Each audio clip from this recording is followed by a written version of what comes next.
yes, diseases and stuff. And the limitations, am I right? Well, the thing with illness is it's like super subjective. It really is. Like everybody living with every condition, whether it's the same condition, mostly the same condition, as an example, all of our experiences are going to be so different. Like some of us are going to experience symptoms that the other person may never experience, and some of us may experience more symptoms than the next person.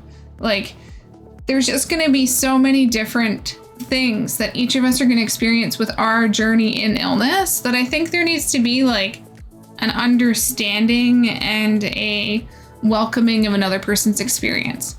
So sometimes like when someone's talking to me about what they're living with, and if I don't have those symptoms, like I'm still going to try to empathize with them. I can't say the words. Because at the end of the day, I don't want people to feel isolated. I've felt so isolated over the last bunch of years that it is like deterring in a sense of trying to like connect with people, but I don't want to stop trying to connect with people. I want to connect with people. I want to be in a similar place with others in the sense of being able to be like, hey, I feel like crap, and then be like, me too, and then come together and support each other. Because to me, that's what the chronic illness community should be like.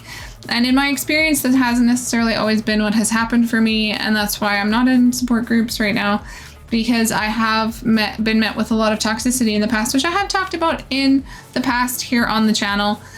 Illness is something that is subjective. Let's get back to that. So subjectiveness with our illness is just going to be the way that it is. We are going to experience different things. We're going to be at different points of our journey towards acceptance than others. Some of us may still be really angry about our diagnosis. Some of us may be in that bargaining stage still, or be depressed. You know, like there's all these emotions that we have to allow ourselves to feel, because if we do not, we'll never get to acceptance. And as someone who has come to acceptance with the illnesses that I live with, I want others to get there too. Because it is hard. Trust me, I know it's hard. I've been there. Like I've been at that depressive state where I didn't feel like things are going to get better. And they may not. And that's part of the acceptance, is accepting that my illness isn't going away. But I can still learn to live life while I'm sick. And that means doing things like art, making my giant spider as an example. Doing things that I love from home. I may not be able to see people in person, but at least I'm able to connect with people over the internet. And I can talk to you guys about whatever. You know, I can be raw and real and emotional and be myself through this.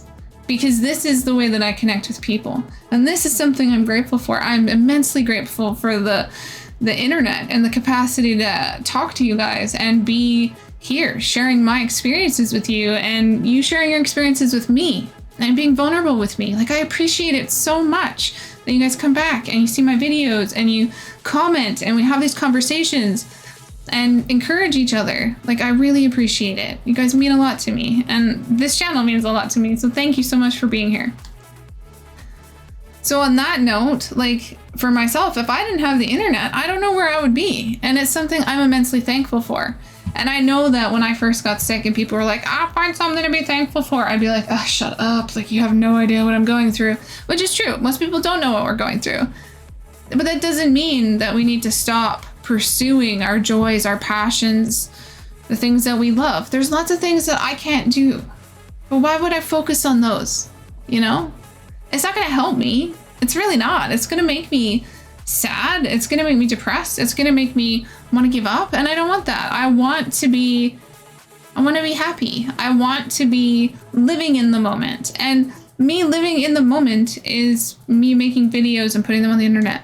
And to some people that may seem drab and, you know, not like the most interesting life to live, but that's my life. My life is living through the internet.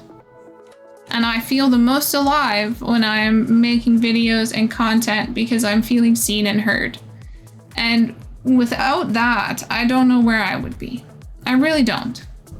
Because the last bunch of years, I've talked about it when I've live streamed on Twitch, how I have been isolated. I have been extremely isolated, being sick and being stuck at home. And I am kind of cut off from the world in the sense of like, I can't be around most people without a mask on. And that's because of my immunity. It's because of mass activation. It's because of my body. But here, I can be myself. There's always joy. It's whether we choose to recognize and see it is a whole other thing. Do we choose to focus on the negative? Do we choose to focus on the positive? Do we choose to just focus on whatever it is that runs across our mind that day? Like, I choose to focus on the things I can do. Because when I focus on the things I cannot do, I get depressed. So I can make a video. I can post it to YouTube. I can interact with people. I can choose who I interact with. I can do art. I can, just the I can. So I would encourage you this week, make a list of the things that you can do. What can you do? Even though you're sick, do not write anything that you cannot do on that list. Only I can. Start every sentence. I can do. I would love to hear what your I can do lists look like. If you want to share, put it in the comment section down below. I can. And I look forward to seeing what you can do. Let's fill this video with a bunch of I can. I will be back at some point. I don't know when, but I will. And I look forward to seeing you again. I appreciate you being here. Thank you to the new subscribers. Thank you to everyone who's commenting on my stuff. You've really made a positive impact on my life and have encouraged me to want to keep doing more videos like this. So thank you. You guys mean a lot to me, more than you will ever know, because living in this bubble has been isolating and depressing, but you guys really helped me to get through, and you encourage me to keep making videos. So thank you. Take good care. I'll see you next time. Bye.